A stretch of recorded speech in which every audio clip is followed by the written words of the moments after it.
شاہ جنات نے کہا کہ اے ابن آدم واپس چلے جاؤ، پانی نہیں ملے گا۔ علی فرماتے ہیں کہ میں پانی لینے آیا ہی نہیں ہوں۔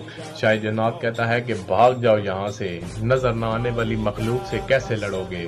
علی فرماتے ہیں کہ میں نے تجھے کب سے نظروں میں رکھا ہوا ہے، اور یاد رکھنا کہ بھاگنا میری فطرت میں شامل نہیں، مجھ کو کہتے ہیں قہر جلی عرش پر۔ علی فرماتے ہیں کہ گننے بیٹھوں تو صدیاں گزر جائیں گی، کبھی شام احد، کبھی خندق کا دن، کبھی خیبر کا در، کبھی مرحب کا سر۔ علی فرماتے ہیں میں غیظ میں آ جاؤں تو لڑنا چھوڑ دیتا ہوں۔ شاہ جنات کہتا ہے کہ کیوں؟